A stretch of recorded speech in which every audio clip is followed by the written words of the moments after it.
नमस्कार दोस्तों, कल सुप्रीम कोर्ट में नए वक्फ कानून के खिलाफ लगभग 73 याचिका जो डाली गई है, इन याचिकाओं पर सुनवाई हुई।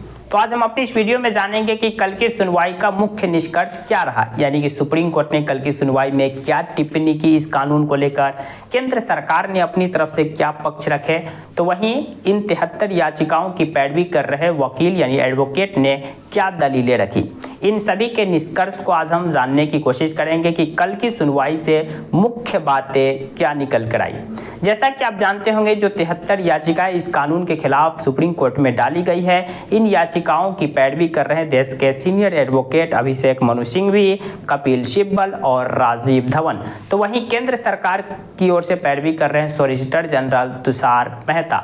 कल की सुनवाई से जो मुख्य बातें निकल कर आई उनमें यह है कि केंद्र सरकार से सुप्रीम कोर्ट ने पूछा कि जिस तरह से आपने वक्फ बोर्ड के अंदर गैर मुस्लिम सदस्य को शामिल करने का प्रावधान किया गया है, वो भी कम नहीं बल्कि स्टेट वक्फ बोर्ड में तो एक बार में 7 या 8 गैर मुस्लिम रह सकते हैं, सिर्फ 3 मुस्लिम होना मतलब कंपलसरी है, 3 से कम नहीं हो सकते। तो यानी 7-8 गैर मुस्लिम रख सकते हैं स्टेट वक्फ बोर्ड में। और सेंट्रल वक्फ काउंसिल की बात करें तो वहाँ पर तो 22 में से 12 गैर मुस्लिम सदस्य हो सकते हैं, 10 मुस्लिम होना कंपलसरी है। तो यानी इतने सदस्य जो आप गैर मुस्लिम, एक मुस्लिम जो धार्मिक संस्था को मैनेज करने वाला जो बॉडी बना है, इस बॉडी में डाल रहे हैं, तो क्या इसी तरह से जो मंदिर के ट्रस्ट है, उस ट्रस्ट को मैनेज करने वाली संस्था के अंदर मुसलमानों को आप डालेंगे? केंद्र सरकार से सुप्रीम कोर्ट ने यह सवाल पूछा है। हम आपको जानकारी के लिए बता दें, जैसे कि राम मंदिर को मैनेज करने के लिए राम मंदिर ट्रस्ट बना हुआ है। इस ट्रस्ट के लगभग 15 मेंबर है, लेकिन इस ट्रस्ट में स्पष्ट लिखा हुआ है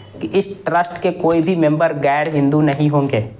और इतना ही नहीं, अगर डिस्ट्रिक्ट मजिस्ट्रेट उस ट्रस्ट के एक मेंबर है, अगर डिस्ट्रिक्ट मजिस्ट्रेट वहाँ पर जो अयोध्या है, अयोध्या जिला का मुसलमान बनकर चला जाता है या किसी अन्य धर्म के लोग, तो वो उस ट्रस्ट के मेंबर नहीं होंगे, बल्कि उनके नीचे के जो रैंक के कोई अधिकारी होंगे, एडीएम वगैरह जो हिंदू होंगे, वो उस ट्रस्ट के मेंबर होंगे। इस तरह से और भी कई ट्रस्ट है जिसमें सिर्फ हिंदू को ही उस ट्रस्ट का मेंबर होना कंपलसरी है। तो इसी पर केंद्र सरकार से सुप्रीम कोर्ट ने सवाल किया कि एक तरफ आप जब बदलाव कर रहे हैं तो क्या दूसरी तरफ भी ये संभव है? केंद्र सरकार से जवाब मांगा है। दूसरी जो सुनवाई से एक मुख्य बात ये निकल कर आई कि जो पंजीकरण को लेकर के नए कानून में बात की गई है, तो सुप्रीम कोर्ट ने केंद्र सरकार से पूछा कि कुछ ऐसे मस्जिदें हैं जिनकी जो तामीर यानी जिसको बनाया गया लगभग आज से 500, 300, 400, 500 साल पहले, तो उनके डॉक्यूमेंट, उनके कागजात कहाँ से आएंगे कि वो रजिस्टर करवाएंगे। और ज़्यादातर जो वो मस्जिद है वो वक्फ बाय यूज़र है, मतलब कि लोग ने सीधे दान में दे दिए, कोई रजिस्ट्रेशन या कोई ये नहीं कराए, तो उनके कागजात कहाँ से आएंगे, वो रजिस्ट्रेशन कैसे कराएंगे? तो ये 2 सवाल केंद्र सरकार से सुप्रीम कोर्ट ने कल की सुनवाई में पूछे। तो वहीं इस सुनवाई का एक दूसरा पहलू यह भी है कि सुप्रीम कोर्ट ने इस कानून पर फिलहाल रोक लगाने से इनकार कर दिया। आज फिर सुप्रीम कोर्ट में इस कानून को लेकर सुनवाई है। कोई नया अपडेट निकल कर आता है या सुप्रीम कोर्ट इस कानून पर अंतरिम रोक लगाती है?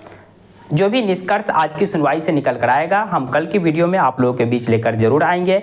जानकारी पसंद आई तो प्लीज़ वीडियो को लाइक कर दीजिए, चैनल को सब्सक्राइब कर दीजिए। Thank you for watching.